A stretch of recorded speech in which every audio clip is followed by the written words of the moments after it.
चुनाव का पर्व, देश का गर्व। जी हां, इलेक्शन कमीशन की यहां पर प्रेस कॉन्फ्रेंस हुई जहां पर 7 चरणों में जो है वो मतदान होंगे। तारीखों का ऐलान हो चुका है। इसके साथ बाई पोल असेंबली इलेक्शंस भी होने हैं और सभी की जो काउंटिंग है वो 4 जून को होगी। आपको हम चरणबद्ध तरीके से बताते हैं कब कब चुनाव होने वाले हैं। तो पहला मतदान जो होगा, पहला चरण 19 अप्रैल को होगा।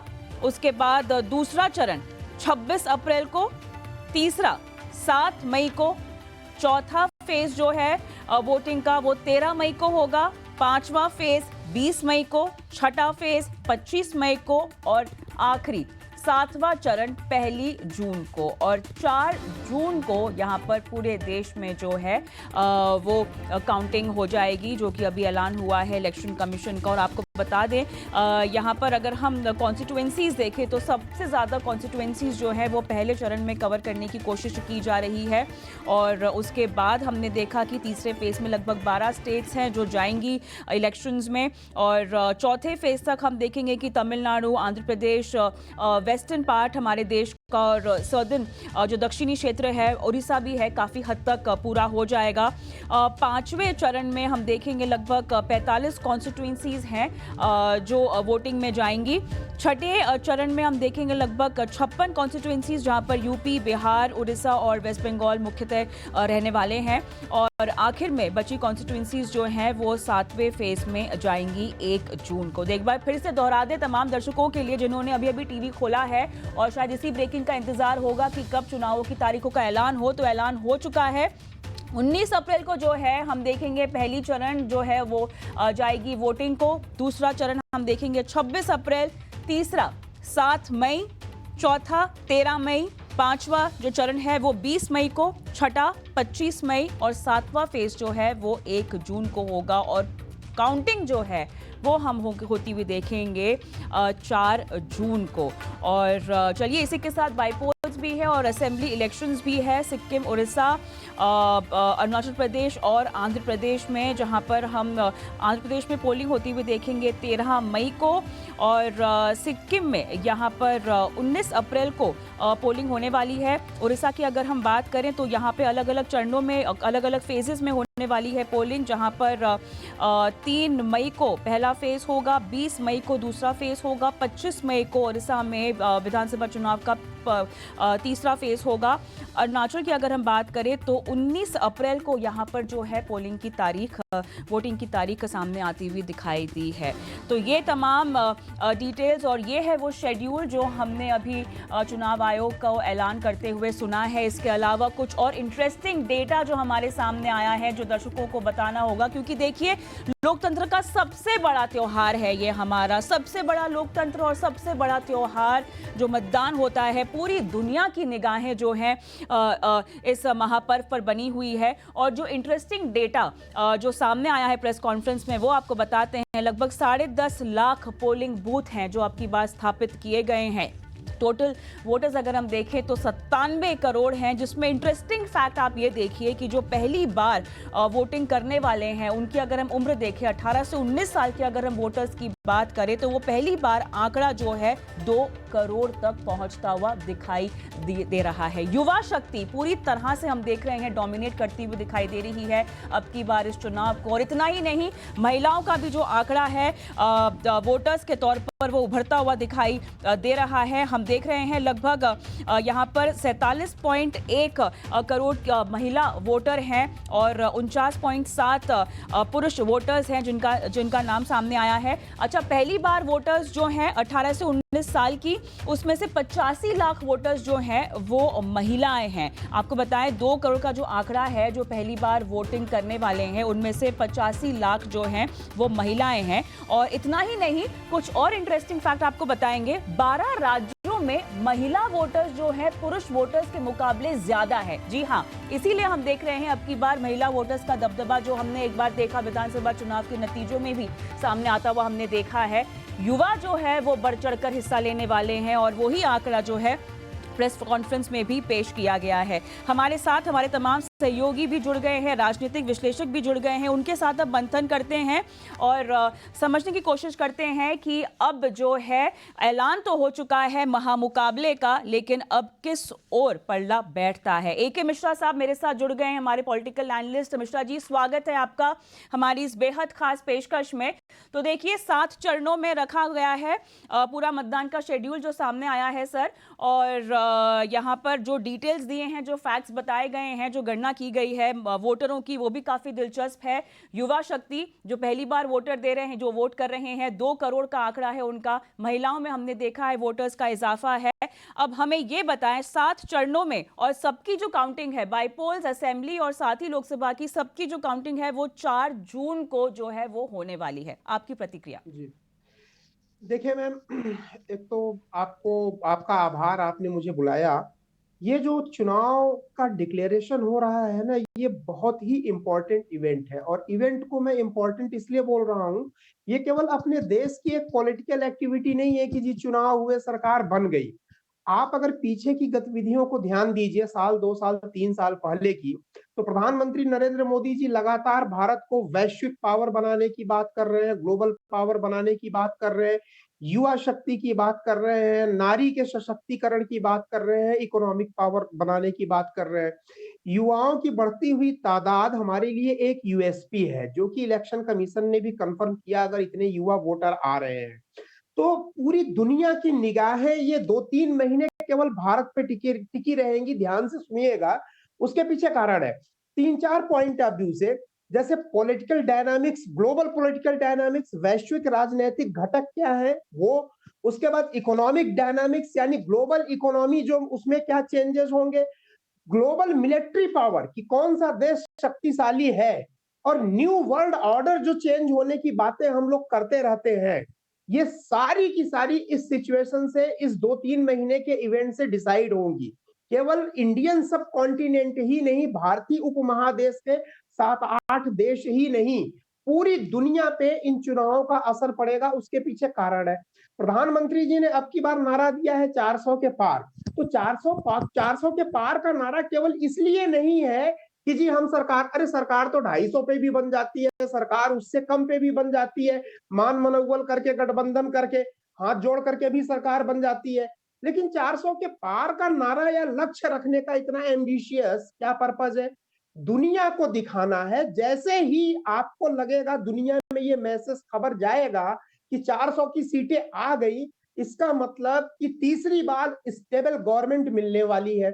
तो स्टेबल गवर्नमेंट, ये खबर जैसे ही दुनिया में फ्लोट होगी, बहुत सारे डायनामिक्स चेंज होने शुरू होंगे। इसमें सबसे बड़ी रिस्पॉन्सिबिलिटी इलेक्शन कमीशन की है। मैंने सुबह भी एक दूसरे चैनल पे बोला था कि अब की बार इलेक्शन कमीशन कुछ नए स्ट्रिक्ट नियम और कानून लागू करेगी। इलेक्शन कमीशन वो कर रहा है। अपराधी तत्व के जितने लोग हैं उनको जेल में बंद किया जा रहा है। उसके बाद कॉन्ट्रेक्चुअल वर्कर जो है उनका यूज बिल्कुल भी नहीं होगा। जो कॉन्ट्रैक्ट पे कुछ पार्टी, कुछ सरकारें आदमी रखती हैं, उनका तो यूज ही बैन कर दिया है। निष्पक्ष चुनाव अगर हुआ, हिंसा से मुक्त चुनाव हुआ, फेयर एंड ट्रांसपेरेंट चुनाव हुआ, तो ये 2-3 महीने की मशक्कत, ये 2-3 महीने की मेहनत भारत को दुनिया की महाशक्ति बनाने के लिए एक बहुत बड़ा मैसेज होगा। बिना एक गोली चलाए हुए हम कई दुश्मनों को मोरली और मानसिक रूप से उनके ऊपर विजय पा सकते हैं। इतना ज्यादा स्ट्रेटेजिक इंपॉर्टेंस है इस 2-3 महीने के इवेंट का। जी, कई सारे पहलुओं पर आपसे बात करनी है, लेकिन इस वक्त विज्ञान भवन से लाइव मेरे सहयोगी समीर दीक्षित भी मेरे साथ जुड़ गए हैं। तो समीर, यहाँ पर तारीखों का ऐलान हो चुका है, पूरा शेड्यूल भी सामने आ गया है, असेंबली इलेक्शंस की भी तारीखें सामने आ गई है, और साथ ही बहुत नए तरीके से इलेक्शन कमीशन अब की बार कंडक्ट करने वाला है पूरा मतदान। Muscle, money, miss information, MCC उल्लंघन, 4 एम्स पर भी इन्होंने फोकस किया है। लबोलुबाब बताइए।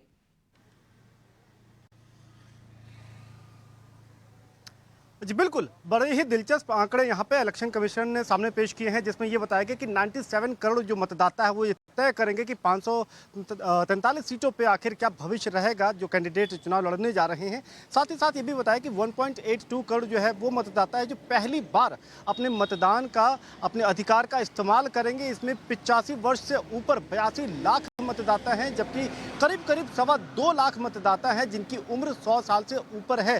तो एक जो ज़रूरी प्रक्रिया होती है कि एक सर्वे किया जाता है तैयारियों का, वो पूरा कर चुकी है और उसमें ये आंकड़े सामने आए हैं। इस बार ज़बरदस्त फोकस रहेगा महिलाओं पर, यूथ पर और इन्फ्लुएंसर्स पर, क्योंकि यूथ जो है उनकी नंबर्स, उनकी संख्या ज़्यादा है और वो जितने बड़ी संख्या में सामने आएंगे, इन्फ्लुएंसर्स की भी मदद ली जाएगी ताकि ये जो पूरा लोकतंत्र का पर्व है इसको और प्रभावशाली और सफल बनाया जा सके।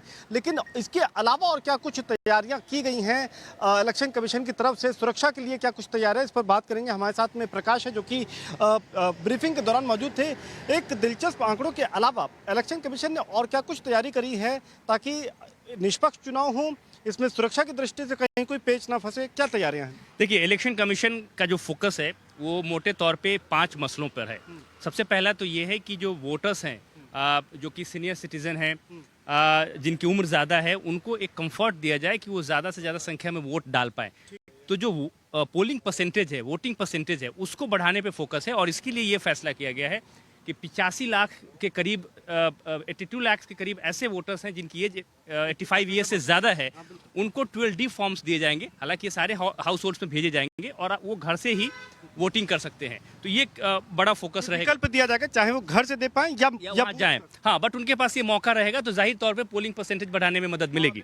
इसके अलावा अगर आप देखें तो आप अपने कंस्टिट्यूएंसीज में जो कैंडिडेट्स हैं उसके बारे में जानना चाहते हैं तो एज ए वोटर आपको कहीं वेबसाइट्स पे जाने की ज़रूरत नहीं है, आपको डिटेल्स, इलेक्शन कमीशन के डिटेल्स के इंतजार करने की ज़रूरत नहीं है, ADR जैसी जो एजेंसीज हैं उनके रिसर्च का वेट करने की ज़रूरत नहीं है। आपके पास एक KYC एप्लीकेशन रहेगा, आप उस एप्लीकेशन का इस्तेमाल करिए और आपके कैंडिडेट से रिलेटेड जो भी इंफॉर्मेशन है, क्रिमिनल बैकग्राउंड क्या है, कितने असेट्स हैं, चल अचल संपत्ति कैसी है, उसका एजुकेशनल बैकग्राउंड क्या है और कौन कौन से ऐसे पैरामीटर्स पर्टिकुलर पार्टी ने डिसाइड किए हैं उस कैंडिडेट को सेलेक्ट करने से पहले, तो ये सारे डिटेल्स आपके फिंगर टिप पे होंगे, आपके मोबाइल पे अवेलेबल रहेंगे। ये बहुत अहम जानकारी है कि अगर किसी भी कैंडिडेट का आपराधिक रिकॉर्ड है, वह आपराधिक मामलों में लिप्त है और उसको राजनीतिक पार्टी ने सीट दी है, टिकट दिया है, तो उसकी वजह भी बतानी होगी। बिल्कुल, क्या वजह रहे हैं जिसकी वजह से इनको टिकट्स दिए गए हैं और इस बात की भी जानकारी देनी होगी कि क्या इनसे बेहतर कैंडिडेट्स आपके पास नहीं था, इस बात की भी जानकारी देनी होगी।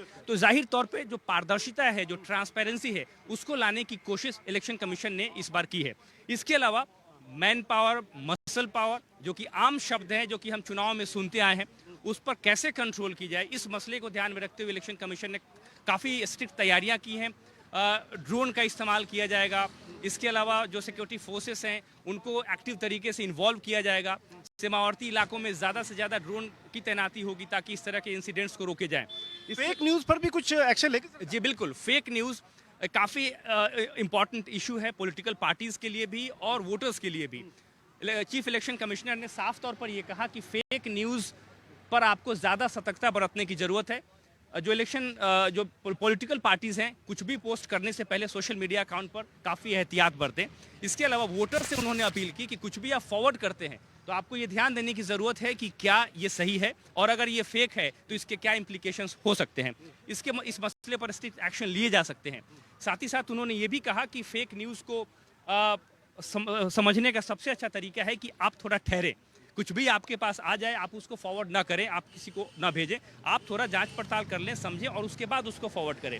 इसके अलावा एक और इम्पॉर्टेंट मसला था, 11 असेंबली इलेक्शंस में करीब 3400 करोड़ की जो धनराशि है जो कि कैश में जिसका ट्रांसफ़र किया जा रहा था, उसको रोकने में सफलता पाई है इलेक्शन कमीशन ने। उस और जो तरीके अपनाए गए हैं उन तरीकों का इस्तेमाल लोकसभा इलेक्शन में भी किए जाएंगे। धनबल पर रोक लगेगी? जी बिल्कुल, और इसके लिए जो हेलीकॉप्टर्स इस्तेमाल किए जा रहे हैं, चार्टर्ड प्लेन पॉलिटिकल पार्टीज इस्तेमाल कर रही हैं या जो पर्टिकुलर कैंडिडेट इस्तेमाल कर रहे हैं, उन पर कड़ी नज़र रखी जाएगी और ये देखा जाएगा कि कहीं उसके ज़रिए कैश का ट्रांजेक्शन जी। और साथ ही साथ एक और इस्तेमाल, कई ऐसे इंसिडेंट्स इलेक्शन कमीशन को मिले हैं जिसमें कि मोबाइल वॉलेट का इस्तेमाल किया जा रहा है फ्रीबीज देने के लिए, वोटर्स को आकर्षित करने के लिए, पैसे देने के लिए ये इस्तेमाल किया जा रहा है। इसके लिए बैंकों को इस बात के निर्देश दिए गए हैं कि वो रियल टाइम बेसिस पर इन डेटा को कलेक्ट करें और डेली रोजाना आधार पर इलेक्शन कमीशन को ये डेटा जो है वो सप्लाई करे। तो ये ट्रांजेक्शन्स मानी डिजिटल ट्रांजेक्शन के जरिए भी आप वोटर्स को प्रभावित नहीं कर सकते, और साथ ही साथ फ्री बीज का इस्तेमाल, कि फ्री बीज के इस्तेमाल को कैसे रोका जाए, उसको लेकर भी एक क्लियर गाइडलाइंस है जिसको कि इलेक्शन कमीशन ने जारी किया है। बिल्कुल। जो पूरा फोकस है उस बात पर है कि जो इलेक्शन प्रोसेस है पूरा वो पारदर्शी तरीके से हो, वोटरों को लुभाने की किसी भी तरीके से कोई कोशिश ना की जाए, और सोशल मीडिया पे जो अफवाह फैलाने की इस पूरी प्रक्रिया के दौरान, क्योंकि 2 महीने ये पूरी लंबी प्रक्रिया चलेगी, 7 चरणों में 543 सीटों पे जो चुनाव होंगे, किसी भी तरीके से कोई अफवाह या फेक न्यूज़ के जरिए वोटर को लुभाने की या उसको प्रभावित करने की कोई कोशिश ना हो, तो उस पर जितने भी कदम उठाए गए हैं उसके बारे में प्रकाश ने बताया। लेकिन आप ये बात समझ लीजिए कि ये जब चुनाव हो रहा है 2024 का, ये बहुत ही दिलचस्प चुनाव होगा, क्योंकि चुनाव से ऐन पहले आपने देखा कि किस तरीके से तमाम विपक्षी दल एक साथ में आए, इंडिया अलायंस बनाया। इंडिया अलायंस का क्या भविष्य रहेगा, कि जितनी भी कोशिशें की गई हैं वो कितना लोगों तक पहुंच पाई हैं, जगह बना पाई हैं। और दूसरी बात ये है कि अभी विपक्षी दल जो तमाम यात्रा निकाल रहा है, इलेक्टोरल बॉन्ड का जो मुद्दा है वो कितना प्रभावी साबित होगा। क्या आपको लगता है कि 2014 में आपकी बार मोदी सरकार, 2019 आपकी बार 300 पार, और 2024 आपकी बार 400 पार, और उसके ठीक सामने इंडिया अलायंस, राजनीतिक समीकरण के लिहाज से आप 2024 के चुनाव को कैसे देख रहे हैं? देखिए, सभी पॉलिटिकल पार्टीज के लिए जो चुनाव होते हैं वो आसान नहीं होते हैं, चाहे वो बीजेपी है या फिर अपोजिशन पार्टीज हैं। लेकिन अगर आप तैयारियों पर नज़र डालें तो बहुत कुछ संकेत मिलने लगते हैं कि आखिर पॉलिटिकल पार्टीज की तैयारियां कैसी हैं। आप ये देखिए कि बीजेपी की पूरी मशीनरी कैसे काम कर रही है।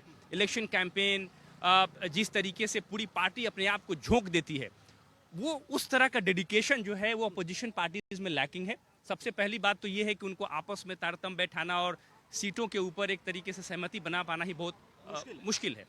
लेकिन इस बात पर हम आगे बात करें, एक इंपॉर्टेंट मसला है जिसको कि चीफ इलेक्शन कमिश्नर ने अपने प्रेस कॉन्फ्रेंस के दौरान फोकस की, वो ये कि जो पॉलिटिकल डिस्कोर्स है, आज हम चुनावी राजनीति में जो देख रहे हैं कि मर्यादा की जो एक सीमाएं लांघे जा रही हैं, जो एक लक्ष्मण रेखा है उसको पॉलिटिकल पार्टीज क्रॉस कर रही हैं, उस पर उन्होंने काफ़ी फोकस किया और ये कहा कि पर्सनल अटैक्स ना हो, मर्यादा में रहे, और एक शेर का इस्तेमाल किया और ये कहा, जिसका लबोलुआब ये था कि आप दुश्मनी जब करें तो उसमें भी एक मर्यादा रखें, कि जब आप दोस्त बने तो आपको शर्मिंदा ना होना पड़े। बिल्कुल, ये बड़ी बात है कि अगर आप विरोध भी कर रहे हैं तो वो सीमा में रह करके करें, और ऐसी स्थिति रखें कि एक हेल्दी चुनाव, एक बेहतर माहौल में चुनाव संपन्न भी हो जाए, और वोटर भी इस बात को समझे कि उसने जिसको भी चुना है, देश की कमान जिसके भी हाथ में सौंपी है, वो ठीक है, और वो राजनीतिक भविष्य एक अलग बात है, लेकिन कम से कम देश के भले के लिए वो जरूर काम करेंगे। जी बिल्कुल, शुक्रिया समीर आपका और प्रकाश आपका। पूरा प्रेस कॉन्फ्रेंस का लबोलुबाब आपने दर्शकों को समझाया, और मेरे साथ राजनीतिक विश्लेषक भी जुड़ चुके हैं, AK मिश्रा और तेजस Mehta.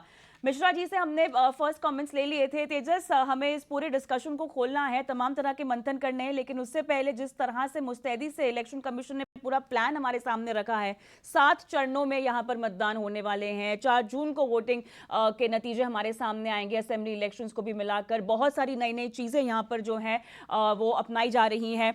Muscle power, money power, miss information और MCC के उल्लंघन को लेकर जो कड़े नियम यहाँ पर रखे गए हैं, आलोचना ठीक है लेकिन फेक न्यूज़ नहीं चलेगी। तमाम कदमों को सबसे पहले आप कैसे देखते हैं, संक्षेप में बताइएगा। बना देनी पड़ेगी इलेक्शन कमीशन की कि इतना बड़ा जो एक वर्ल्ड्स बिगेस्ट इलेक्शन जो माना जाता है, वो उसके लिए प्लानिंग कर रही है। 7 चरणों में होगा। वो तो सबको लग ही रहा था कि इतने इतने बड़े देश में जब आपको सिक्योरिटी फोर्सेस आपको यहाँ से वहाँ एक कन्याकुमारी से कश्मीर तक पहुंचाना है, तो जाहिर सी बात है कि ये काफी समय लगेगा इस पूरे प्रोसेस के लिए। इसलिए मुझे लगता है पहला चरण है 19 अप्रैल को, और अंतिम चरण होगा, अंतिम डे ऑफ वोटिंग जो वो होगा 1 जून। तो लगभग ये लगभग 2 महीने का एक पूरा प्रोसेस है।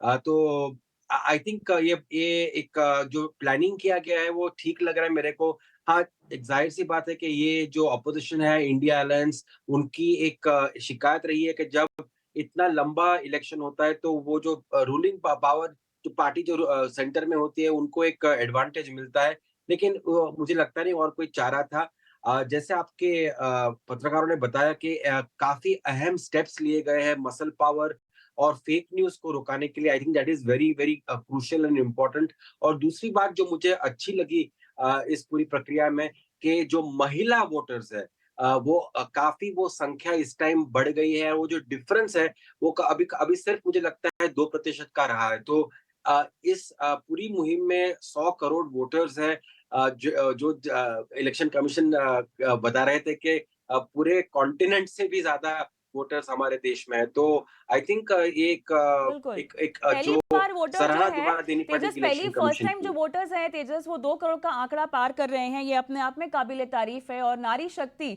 मेरे ख्याल से इसमें भी हमने इजाफा होता हुआ देखा है। जो पहली बार वोट करने वाली हैं 2 करोड़ में से लगभग 85 लाख तो महिला ही हैं। लेकिन अब थोड़ा सा नंबर्स का गणित बैठाते हैं, सीट्स का भी हम बैठाते हैं गणित। और मिश्रा जी आपके पास आऊंगी, क्योंकि अब की बार 400 के पार, लेकिन कुछ कुछ जगह हैं जहां पर गठबंधन को लेकर पेंच फंस रहा है। हम उड़ीसा की बात करें, बिहार, तमिलनाडु की बात करें, तो कैसे बैठाएगी बीजेपी और पूरा एनडीए इस गणित को?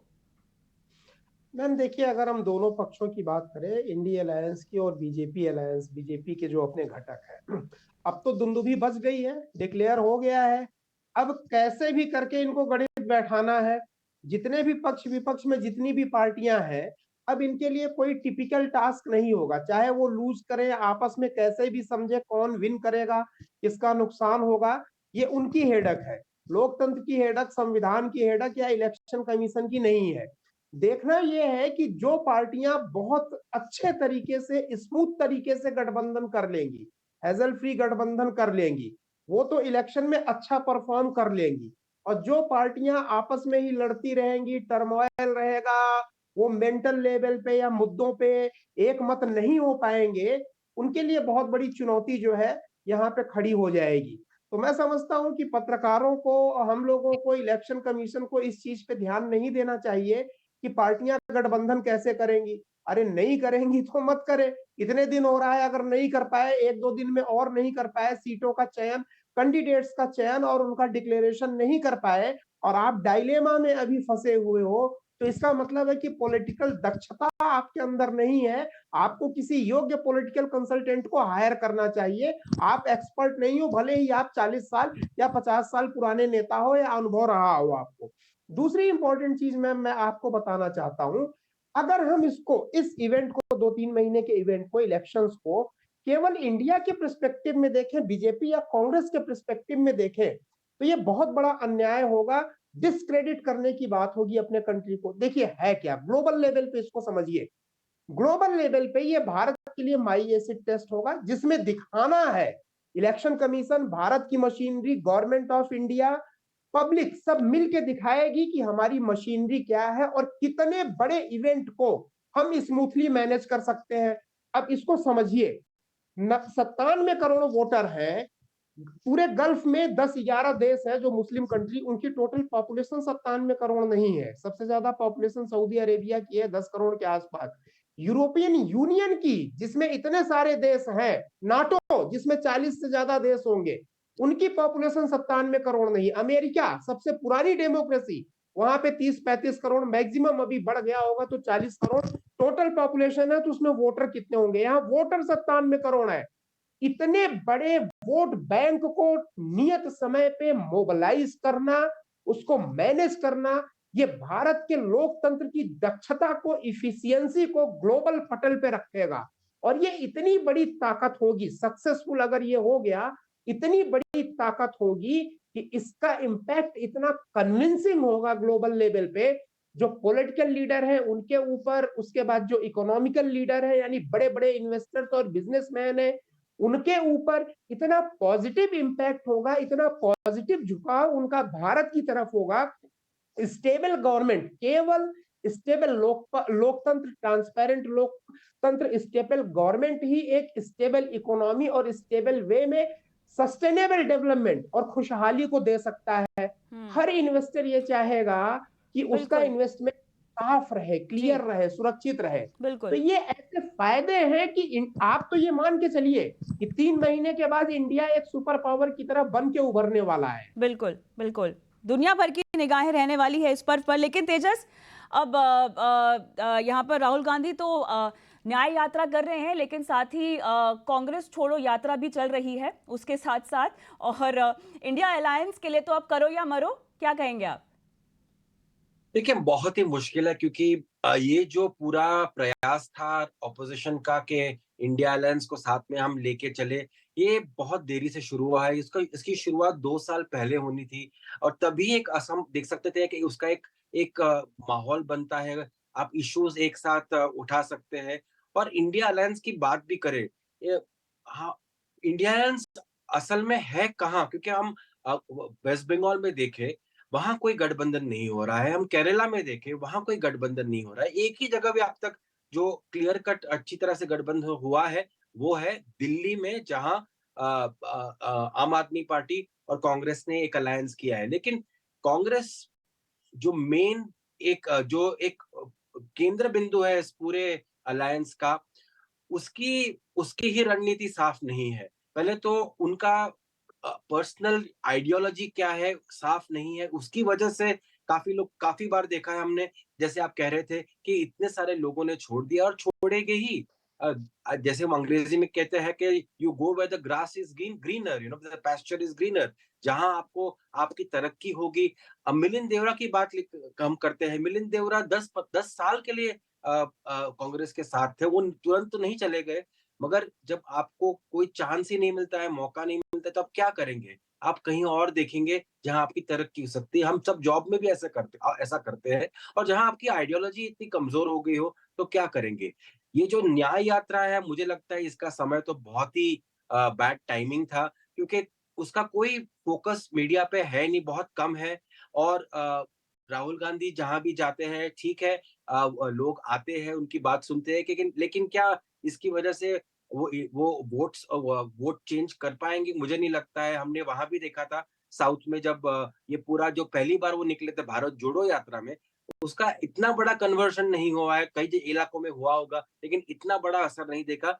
हालांकि वो पहली जो यात्रा थी, उसमें उसको उनको एक ऐसा सबको लगा कि थोड़े मैच्योर हुए हैं, थोड़ी अच्छी तरह से बोल रहे हैं अभी। लेकिन ये दूसरी यात्रा में टाइमिंग तो पहले गलत है। इसमें बहुत कम नेता आ रहे हैं। अभी अभी फिलहाल हमने देखा है कई नेता आ रहे थे, लेकिन जब शुरुआत हुई थी कोई था ही नहीं वहां इंडिया अलायंस से। तो ये बिल्कुल। जो मुझे लगता है नीतीश कुमार के जाने के बाद बहुत बहुत ही कमजोर हो गया है। और इसको माने अभी तो मैजिक ही कहना पड़ेगा। मैजिक कुछ हुआ तो ही ये कुछ कर पाएंगे। लेकिन और उसके लिए कांग्रेस को तो 100 सीट से कम कर, वहां बीजेपी 400 पार कह रही है, कांग्रेस को बिल्कुल। 100 पार करना पड़ेगा कुछ इम्पैक्ट लाने के लिए। बिल्कुल।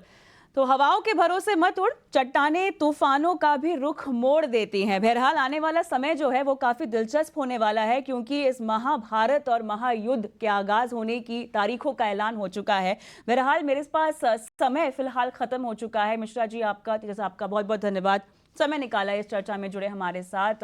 तो तमाम दर्शकों के लिए इस वक्त की बड़ी खबर, जिन्होंने अभी अभी टीवी खोला है, लोकसभा चुनाव के तारीखों का ऐलान हो चुका है। तमाम डिटेल्स आपकी स्क्रीन पर आ ही रही हैं, लेकिन फिलहाल इस पूरी पेशकश में मुझे इजाजत दें। लेकिन आप बने रहें ET9 स्वदेश के साथ। नमस्कार।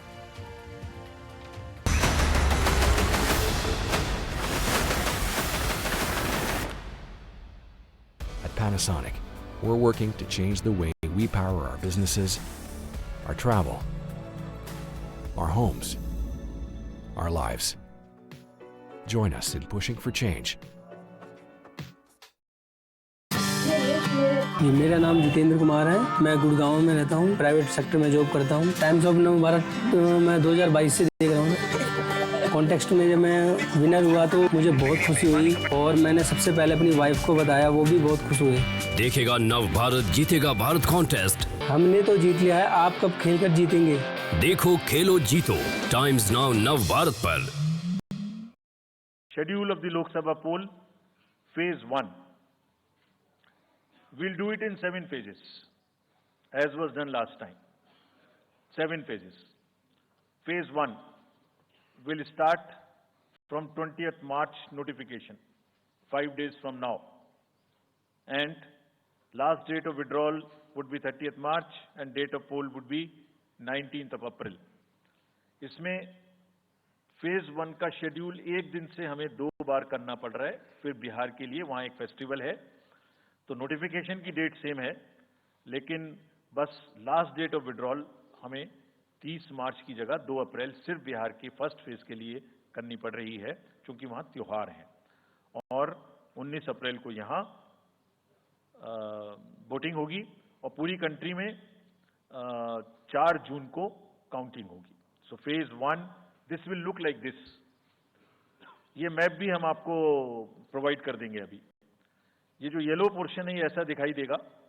तो इसमें जो फेज 1 का जो मैप है इसमें